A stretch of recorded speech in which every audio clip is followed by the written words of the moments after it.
আসসালামু আলাইকুম, প্রোকোডারে আপনাকে স্বাগতম। আপনি দেখছেন মডার্ন এইচটিএমএল প্লেলিস্ট এবং আজকে আমরা কথা বলবো এইচটিএমএল এর ব্লক এলিমেন্ট এবং ইনলাইন ব্লক এলিমেন্ট। তো চলেন স্ক্রিনে যাই এবং দেখি কিভাবে ব্লক এলিমেন্ট এবং ইনলাইন ব্লক এলিমেন্ট কাজ করে। আপনি এইচটিএমএল এর এলিমেন্টের ভিডিওতে দেখেছেন যে আমরা যে যত ট্যাগ ব্যবহার করি এগুলো সবই এলিমেন্ট। তো এর মধ্যে আমরা কি করি, বিভিন্ন ট্যাগ ব্যবহার করি, যেমন H1, H2, H3, P, table, তারপরে হচ্ছে UL, LI, তাই না? আপনি এগুলো দেখেছেন। আবার আমরা কিন্তু আই, ইএম, স্ট্রং এগুলো ব্যবহার করেছি। তো কোনটা ব্লক এলিমেন্ট, কোনটা ইনলাইন ব্লক এলিমেন্ট, এটা কিন্তু আপনার জানতে হবে। এটা যদি আপনি না জানেন তাহলে আপনি কোডে অনেক জায়গায় আটকে যাবেন, অনেক রকম সমস্যায় আপনি পড়বেন। তো চলেন আমরা একটু দেখি ব্লক এলিমেন্ট এবং ইনলাইন ব্লক এলিমেন্ট কিভাবে কাজ করে। আপনি যখন আপনার এইচটিএমএল এ কোনো একটা ব্লক এলিমেন্ট নেবেন তখন সে কি করবে, একটা নতুন লাইন নিবে এবং সে পুরো লাইনটাকে ব্লক করবে। আপনার উইন্ডো যত ছোট হোক কিংবা যত বড়ই হোক না কেন, সে পুরো এরিয়াটা দখল করবে যখন আপনি ব্লক এলিমেন্ট নেবেন। যখন আপনি ইনলাইন ব্লক এলিমেন্ট নেবেন, সে নতুন কোনো লাইন তৈরি করবে না এবং তার ঠিক যতটুকু জায়গা দরকার সে ঠিক ততটুকু জায়গায় নেবে। চলেন আমরা একটু দেখি কিভাবে এটা কাজ করে। মনে করেন আমরা নিলাম H1, তো H1 নিয়ে আমরা এখানে লিখলাম হ্যালো। ওকে, এবার আমি লিখলাম, দেখেন এখানে হ্যালো লেখাটা আসলো। এখন এটা কি পুরো জায়গা নিল কি নিল না এটা তো আমরা জানি না, তাই না? তো আমরা এখন এখানে কি করব, আরেকটা H1 নিব, এখানে আমরা লিখলাম হাই, সেভ করব। দেখেন এই হ্যালোর পাশে কিন্তু আমার হাই লেখাটা যায়নি, এটা নতুন একটা লাইনে তৈরি হয়েছে। তার মানে আপনি অনুমান করতে পারেন এটা একটা ব্লক এলিমেন্ট, মানে H1টা আমাদের একটা ব্লক এলিমেন্ট। এবার আমরা একটা ইনলাইন ব্লক এলিমেন্ট নিই, যেমন ধরেন স্ট্রং।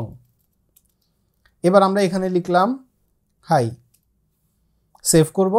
দেখেন এটা একটা নতুন লাইন নিয়েছে। তাহলে আপনি একটু আগে আমাকে বলবেন যে ভাই আপনি বলেছেন ব্লক এলিমেন্ট নতুন লাইন নেয়, ইনলাইন ব্লক এলিমেন্ট নতুন লাইন নেয় না, যেখানে জায়গা পায় সেখানেই বসে।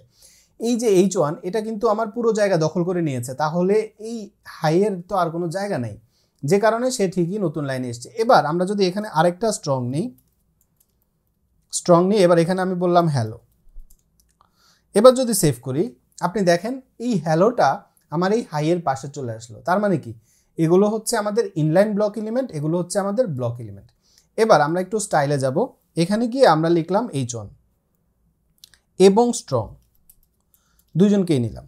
নেওয়ার পর এবার আমরা এখানে দিলাম বর্ডার 2 পিক্সেল, সলিড, কালার হলো টমেটো, একটু কালারফুল কালার দেই, সেভ করি। এবার দেখেন আমি আপনাকে বলেছি কি, ব্লক এলিমেন্ট আপনার পুরো জায়গা দখল করবে। দেখেন আমার এই উইন্ডোতে ঠিক যতটুকু জায়গা আছে একটা ব্লক এলিমেন্ট পুরো জায়গা দখল করেছে।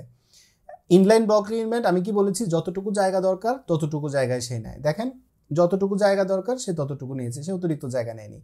এবার আমরা যদি এটাকে স্ক্রিনের সাইজ বাড়াতে থাকি, যত বড় করবো আপনি দেখেন ব্লক এলিমেন্ট তার পুরো জায়গাটা নিয়ে নেবে। কিন্তু ইনলাইন ব্লক এলিমেন্ট কি করবে, তার ঠিক যতটুকু জায়গা দরকার সে ঠিক ততটুকু জায়গায় নেবে। তো এভাবে আমাদের ব্লক এলিমেন্ট এবং ইনলাইন ব্লক এলিমেন্ট কাজ করে।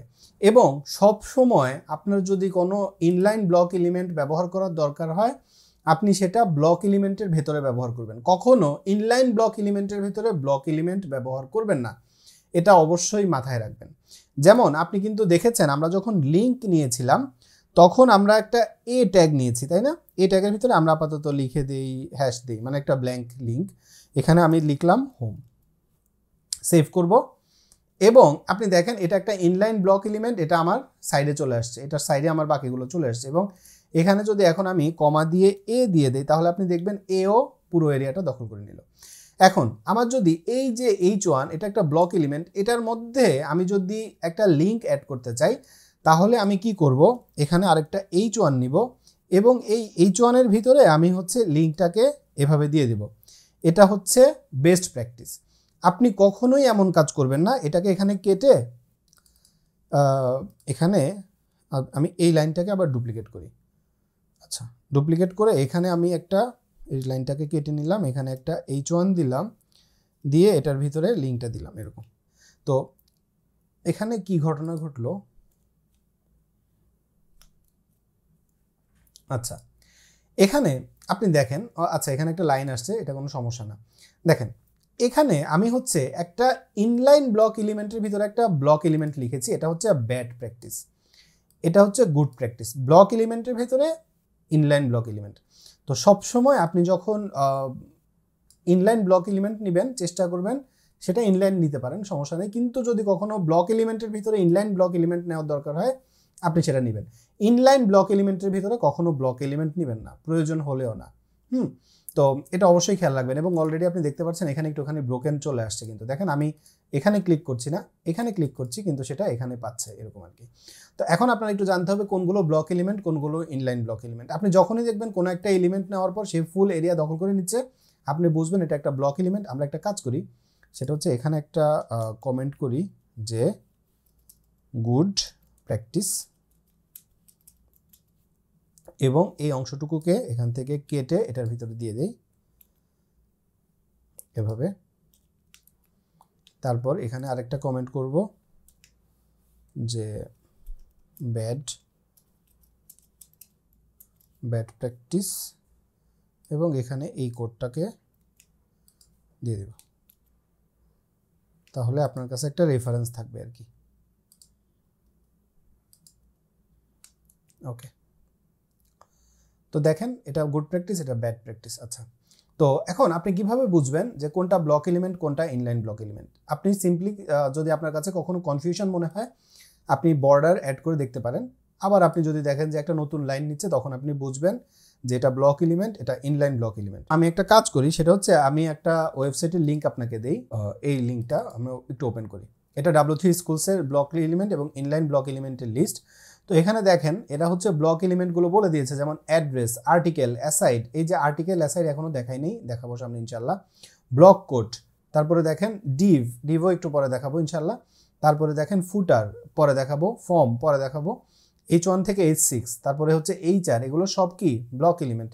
আবার ইনলাইন ব্লক এলিমেন্টেরও একটা লিস্ট আছে। তো এই ব্লক এলিমেন্ট এবং ইনলাইন ব্লক এলিমেন্ট আপনি কিন্তু এখান থেকে চাইলে দেখে নিতে পারেন যে কমনলি কোনগুলো ব্লক এলিমেন্ট, কোনগুলো ইনলাইন ব্লক এলিমেন্ট।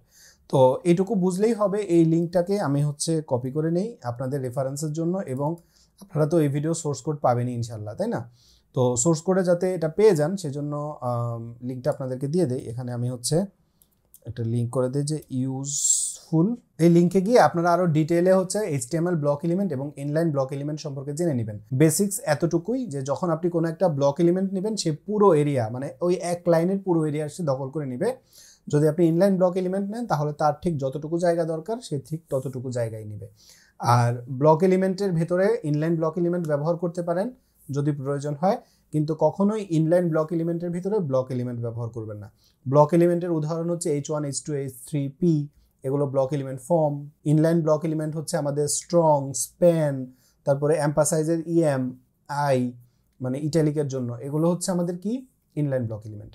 তো আশা করছি আপনার ব্লক এলিমেন্ট এবং ইনলাইন ব্লক এলিমেন্ট সম্পর্কে একটা ক্লিয়ার আইডিয়া হয়ে গেছে। এই ভিডিও সম্পর্কে আপনার মতামত কমেন্টে জানাতে ভুলবেন না। সুস্থ থাকবেন, নিরাপদ থাকবেন, প্রকোডারের সাথেই থাকবেন। আমার জন্য দোয়া করবেন। আসসালামু আলাইকুম।